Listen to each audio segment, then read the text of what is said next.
औरंगजेब ये ईस्वी सन 1682 से स्वयं महाराष्ट्र में आके बैठा था। मराठेशाही डुबाने की हट पकड़े हुए था। 1689 में छत्रपति संभाजी महाराज की अत्यंत निर्घुण हत्या करने के बाद मराठे हमारे सामने घुटने टेकेंगे, ऐसा उसे लगा। पर उसका यह अंदाज साफ चूका। धर्मवीर छत्रपति संभाजी महाराज के बलिदान से पूरा महाराष्ट्र बदले की भावना से जल उठा। उन्होंने मुगलों को जैसे का तैसा उत्तर दिया। यही मराठों का स्वातंत्र्य समर। 1682 से 1707 ये पूरे 25 वर्ष मराठों को खत्म करने के लिए मुगल जान की बाजी लगाते रहे। मराठों की असली ताकत उनके किलों में है, यह औरंगजेब जानता था। मराठों के किले जीतने की और मराठेशाही खत्म करने की योजना औरंगजेब ने बनाई। 19 अक्टूबर 1699 को ब्रह्मपुरी की अपनी छावनी से औरंगजेब ने कूच किया। 82 उम्र में यह धर्मांध जुल्मिया औरंगजेब महाराष्ट्र में मराठों के किले जीत लेने की मुहिम स्वयं के नेतृत्व में शुरू करने वाला था।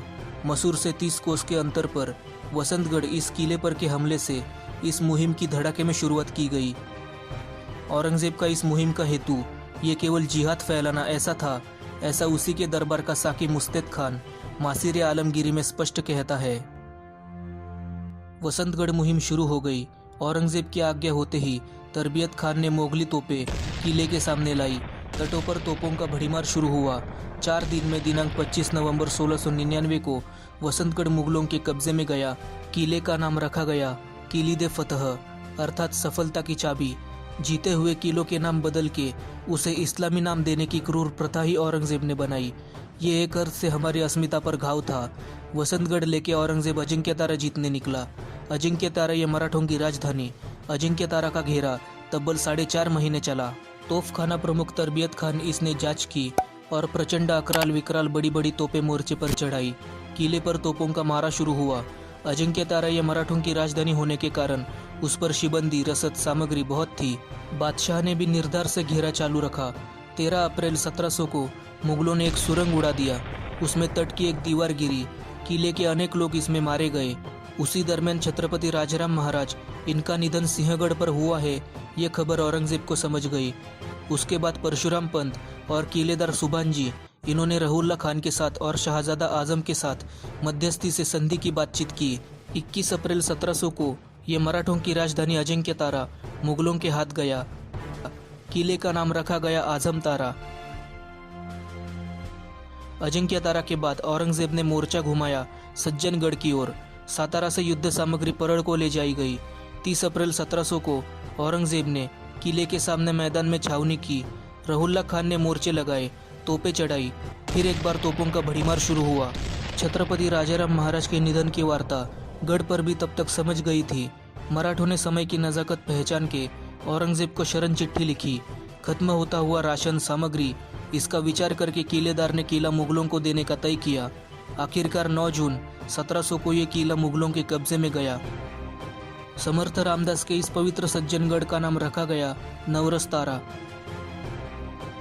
औरंगजेब ने शाहजादा बेदर बख्त इसको ब्रह्मपुरी से बुलवाया पन्हाड़गढ़ जीतने के लिए।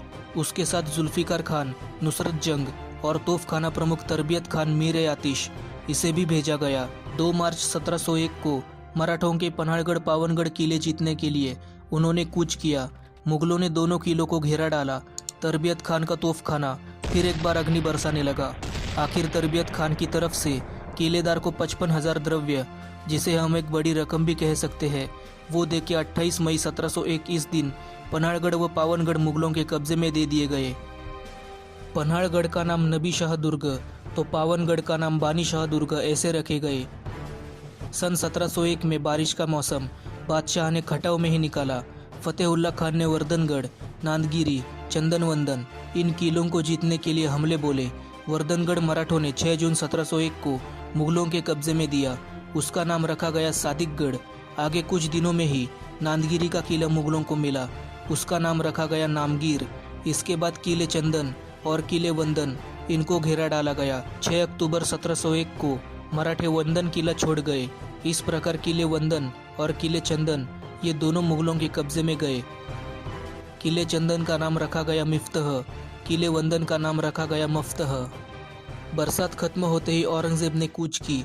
स्वराज्य का एक महत्वपूर्ण किला जो अब अजिंक्यतारा मुगलों ने जीतने के बाद मराठों की राजधानी का किला बन गया था, वो खेड़ना अर्थात विशालगढ़ जीतने के लिए रहमतपुर, कराड़, शिराड़ा, सातगांव इस मार्ग से यात्रा करते हुए बादशाह 26 नवंबर 1701 को मलकापुर पहुंचा। फतेहुल्ला खान ने गढ़ के पूर्व बाजू का मुख्य दरवाजे के सामने का गड्ढे के ऊपर का पहाड़ अपने कब्जे में लिया।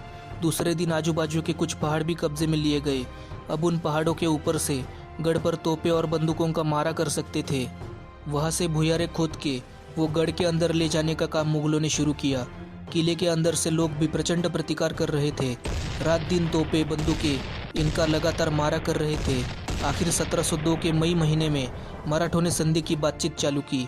सभी जन सशस्त्र किले के बाहर जाएंगे, खर्च के लिए रकम दी जाएगी और मुगल सैन्य यहीं से पीछे जाएगा। ऐसी शर्तें तय की गई। वो औरंगजेब से मान्य करके ली गई। परशुराम पंत ने विशालगढ़ छोड़ा। खेड़ना उर्फ विशालगढ़ का नाम अब सकरनला रखा गया। अब औरंगजेब अपनी सेना सहित बहादुरगढ़ की ओर निकला। विशालगढ़ हस्तगत करके मुगल वापस मुड़े सही, पर उनकी विशालगढ़ मुहिम मात्र अभी भी समाप्त नहीं हुई थी। कारण बारिश शुरू हो गई थी। मुगलों को जो भोगना था वो भोगना ही पड़ा। राह में एक छोटी सी नदी लगी। वो बादशाह ने पार की सही, पर बाकी के सैनिकों को निगलने के लिए उस नदी ने जबड़ा खोला। जिन्हें डूब के मरना था वो डूब के मर गए। जिनके नसीब बचना लिखा था वो बच गए। मात्र पूरा सामान उस नदी में बह निकला। अब इस बरसात में सह्याद्री का दनका इन मुगलों को मिलने वाला था। इसके आगे आई हुई नदी ने तो उनकी और भी फसगत की। नदी पार करते समय खजानापुर के पानी में गिरा और बह गया। पन्हाड़गढ़ के नज़दीक कहीं आने पर बारिश रुकी। तब तक मोगली सैन्य बौखला गया था। दिनांक 3 दिसंबर 1702 को औरंगजेब बहादुरगढ़ से अपनी सेना के साथ निकला। वो 27 दिसंबर 1702 को पुणे में कोंढाना अर्थात सिंहगढ़ जीतने आया। तरबियत खान के नेतृत्व में फिर से एक बार तोपखाना के लोगों ने तट बुरुज पर जोरदार मारा करके मराठों को पीछे धकेला। सेनापति धनाजी जाधव और बाजीराव पेशवे के पिता बाळाजी विश्वनाथ भट्ट, इन्होंने सिंहगढ़ के बचाव के लिए बहुत सारे प्रयास किए। आखिर किलेदार को 50,000 देके सिंहगढ़ मुगलों ने कब्जे में लिया। दिनांक 8 अप्रैल 1703 को सिंहगढ़ कब्जे में आया। उसका नाम रखा गया बख्शिंदा बख्श। तत्पश्चात हाथों हाथ मुगलों ने पुरंदर जीत लिया। उसका नाम रखा आजमगढ़। दिनांक 10 नवंबर 1703 औरंगजेब मुगल सेना के साथ राजगढ़ की तरफ निकला। दिनांक 2 दिसंबर 1703 को हमीदुद्दीन खान बहादुर व मीर आतिश तरबियत खान, इनके नेतृत्व में मुगल सैन्य को यह किला जीतने का हुक्म छूटा। आखिर रहुल्ला खान की मध्यस्थी से मराठों ने बादशाह से वाटाघाटी की और 16 फरवरी 1704 को राजगढ़ मुगलों के कब्जे में गया। किले का नाम रखा गया नबी शाहगढ़। राजगढ़ लेते ही मुगल जल्दी ही तोरना की ओर मुड़े। 23 फरवरी 1704 तोरना के नज़दीक मुगलों की छावनी पड़ी। मुगलों ने तोरना को घेरा डालना शुरू किया। किले समक्ष मोर्चेबांधनी की। मोहम्मद अमीन खान बहादुर, इसने किले के बाहर जाने वाले मार्ग रोक के रखे। 10 मार्च 1704 को रात को कुछ सैनिक रस्सी के सहारे तट पर चढ़ जाने में सफल हुए और वो किले में प्रवेश कर गए। उसके बाद जोरदार लड़ाई शुरू हो गई। तोरना किला यही एक मुगलों ने लड़के जीता। तोरना किले का नाम फुतुहल गईब मतलब दैवी विजय ऐसा रखा गया। त्वरित आगे मार्च अप्रैल 1704 में मुगलों ने लोहगढ़ जीत लिया। इस किले मुहिम में औरंगजेब ने ईस्वीसन 1700 से 1704 इन 4 वर्षों के कालखंड में महाराष्ट्र के छोटे बड़े ऐसे 15 किले कब्जे में लिए, पर उनमें से केवल तोरना किला उसने लड़के लिया। बाकी सभी किले बड़ी रकम देके कब्जे में लाए गए थे। और मज़े की बात ये कि वो सभी किले औरंगजेब की पीठ घूमते पल ही मराठों ने फिर एक बार जीत लिए। बादशाह को कहीं भी टिकने जैसी सफलता नहीं मिली। हमारे पास ऐसी कहावत ही है कि अकाल में 13वां महीना। वैसा ही कुछ प्रसंग 1704-1705 के दरमियान घटा। भीमसेन सक्सेना कहते हैं, बुरहानपुर से औरंगाबाद को निकला बड़ा खजाना और कुमक मराठों ने फरादपुर नज़दीक लूट के फस्त की।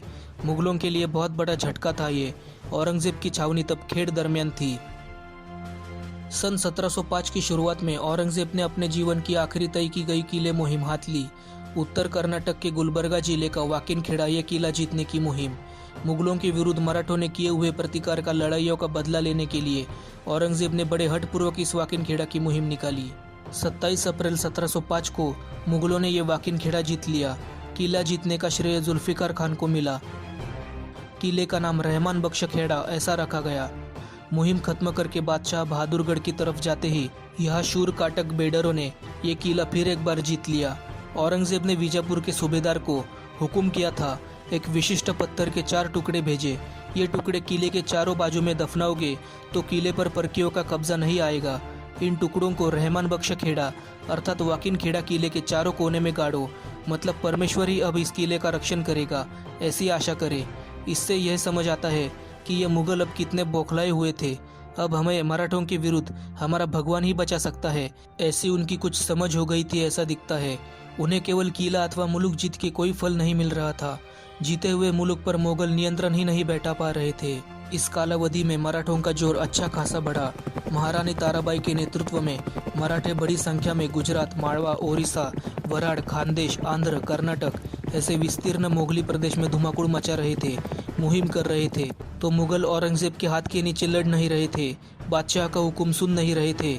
25 वर्षों में मराठों ने मुगलों की रीढ़ की हड्डी पूरी तरह से तोड़ डाली। उनकी अवस्था अत्यंत बिकट हो गई थी।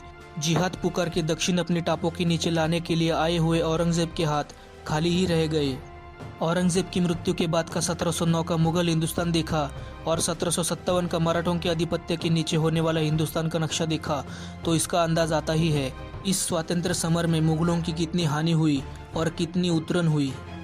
1674 में रामदास स्वामी ने कहा था, बुढ़ाला औरंग्या पापी। ये वीर मराठों की पवित्र भूमि जीतने का स्वप्न देखने वाला ये पापी औरंग्या इस महाराष्ट्र की भूमि में ही गाड़ा गया और पूरी तरह डूब गया। जिस भूमि का निष्पात करने के लिए ये दक्षिण में आया, उसी भूमि ने आखिर उसे मुठ मिट्टी दी।